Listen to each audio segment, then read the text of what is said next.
Hello and welcome to StudyIQ English.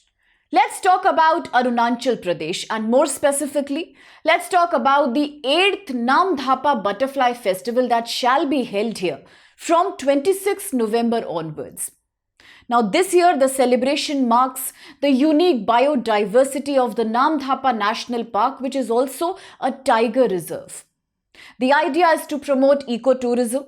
The idea is to celebrate the unique biodiversity of Eastern Himalayas as well as to promote local participation, community participation when it comes to preserving ecology. Now, if we look at the Namdapha Park area, the event will be held in a village called Kachang village that happens to be the gateway to the Namdapha National Park, and this region is famous because it is a home not only to hundreds of various plants, flowers, but also to about 500 and above butterfly species. One of them is very famous, you may have heard about it, that is the spectacular Kesare-Hind. Now Kesare-Hind is only found in areas like India, Myanmar, Bhutan, and within India it is found in Schedule 1, it is highlighted in Schedule 1 of the Wildlife Protection Act. But there are many more unique species of butterfly here. No wonder the celebration is called Butterfly Festival. The other species are the peacock pansy, you have the blue merman, you also have the zigzag flat. And therefore in the news today is Namdapha National Park and Tiger Reserve. Let's see why is it important as a part of UPSC GS paper 3, because we are looking at biodiversity and environmental protection. Now looking at Namdapha, a national park and a tiger reserve, it is situated in a very strategic junction. The junction happens to be the international border between India and Myanmar, and it lies in the district of Changlang within Arunachal Pradesh. If you look at the unique geographical location, then you will see that it is situated between the Dhapa Bum range of the Mishmi Hills as well as the Patkai range. It is the largest protected area for its unique endemic biodiversity within the Eastern Himalaya region. Let's remember that. Let's also remember that there are certain rivers also that crisscross within this national park that flow through its territory. And one of the rivers here is the Noa Dihing River. Noa Dihing River is found flowing east to west. It just cuts through the national park, originating in the Chokhan Pass area, that is in the Indo-Myanmar border. And let's remember that this river here, the Noa Dihing River, is also an important tributary to the Brahmaputra River. So hence, we can find its relevance for the UPSC GS paper 3. And now on that note, let's also see some more things about the Namdapha. For example, this national park was declared as a wildlife sanctuary back in 1972. In 1972, another very important act was passed in India, crucial for GS paper 3. Can you let me know what is the name of that act? Very easy question. Now, it was then in 1983 that this national park was also declared as a tiger reserve. Let's remember, and it's also good to know that Namdapha, the name itself has originated from a river that flows in the park, a river that originates in the park, that is another river by the name of Namdapha, and then it also goes ahead and meets the Noa Dihing River within the same region. So let's remember the name of these rivers, let's remember why Namdapha got its name in the first place and how, being created back in 1972 as a wildlife sanctuary, it was only in 1983 that it became a national park as well as a tiger reserve. Now, with regards to the park, there is one more thing. It is the 4th largest national park in India. So what about the first 3? When you look at the first 3, we often talk about the Hemis National Park in Ladakh. Then we talk about the National Park, the Desert National Park, Rajasthan. And then comes Gangotri National Park, that is Uttarakhand. So then Namdapha becomes the 4th largest in the list. In 2024, there is another important milestone for this area. It was declared as an eco-sensitive zone. Now let's remember, eco-sensitive zone is a topic that again has been in the news throughout September, October, also the first week November. Why? Because we were talking about the Great Nicobar project. We were looking at the Galathea Bay area. And there we discussed how some local tribes, including the Shompinis and the Nicobari, were having this whole big controversy with the government regarding relocation, rehabilitation. So eco-sensitive area again becomes a very important topic to be studied also for GS paper 2, because we look at tribal displacement when it comes to national park and its boundaries. We'll come back to eco-sensitive area and its definition. Before that, looking at the national park, the Namdapha National Park, of course, it is the only park in the world where you find 4 different feline species of big cats. And which are these species? You have the tiger, you have the leopard, you have the snow leopard and the clouded leopard. Now, talking about snow leopard, once again, we have discussed this just last month. So can you tell me, which country has the largest population of snow leopard as of 2025? There was a state in India that was in the news. I'll give you the option. Was it Himachal? Was it the state of Uttarakhand? Was it Sikkim? Or was it Arunachal Pradesh?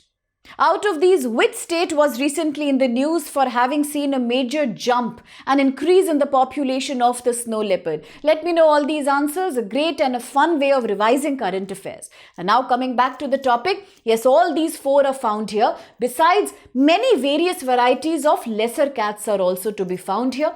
Then there are certain more unique animals. That is the Hulok gibbons. That is also a highly endangered and the only ape species that is found in India. It is also to be found in the Namdapha National Park area. So remember the name of Namdapha. Also remember about the butterfly festival. We are celebrating the 8th one. Remember the Kesare Hind, the emperor butterfly. Is it the state butterfly of any state in India? Which one is that? And also remember how Namdapha later became a tiger sanctuary from being earlier a tiger reserve, from being a national park, and much earlier also a wildlife sanctuary to begin with. And now coming back to eco-sensitive zones, what are these? Are they important for UPSC? Absolutely, because you study them in GS paper 3, but you also study them when you look at the rehabilitation of vulnerable communities like tribals and forest-dwelling communities. So, eco-sensitive zone or ESZ are often in the news because these are designated areas. These are protected sites like national parks. They are often created around national parks, sanctuaries to act as a shock, to act as a buffer zone, to act as a shock absorption zone. By regulating, by trying to see that minimal human activity happens here, by making sure that we do less activities in this specific region to minimize negative impact on sensitive, fragile ecosystem. That's the whole area of making an ecologically sensitive zone. And now these are established by the Ministry of Environment, Forest and Climate Change. Let's remember these are created under the Environmental Protection Act 1986. So this topic therefore very closely relates with the balance between development, the balance between ecological preservation on the one hand, and on the other hand, the rights of forest-dwelling communities. The Forest Right Act 2006 also comes in the picture here. So do remember that also. Now, although according to the general guidelines, it is about 10 kilometers radius. That is the spot where eco-sensitive zones are usually created, but sometimes the government can declare it to an extended area also if it is felt that there is a higher need to protect sensitive wildlife corridors or other sensitive ecosystems. As of June 2022, let's remember the Supreme Court has said that minimum of 1 kilometer ecologically sensitive zone should be earmarked. It should be booked.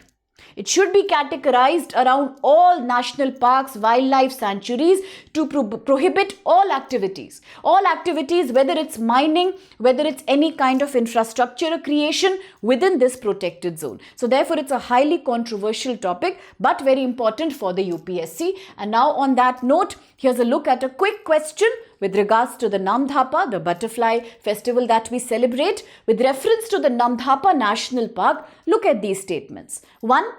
The Namdapha National Park lies within Indo-Burma Biodiversity Hotspot. It is characterized by a wide altitudinal range that supports vegetation from tropical evergreen forest to alpine meadows. In one of the videos, we had also spoken about dry and moist deciduous forest. We had also discussed a little bit about evergreen as well as hilly vegetation in India. You could relate it to that and decide whether it's true. Second, the Kesare Hind, a flagship butterfly species found in the Namdapha area, comes under Schedule 1 of the Wildlife Protection Act 1972 because we give it the highest degree of protection. 3.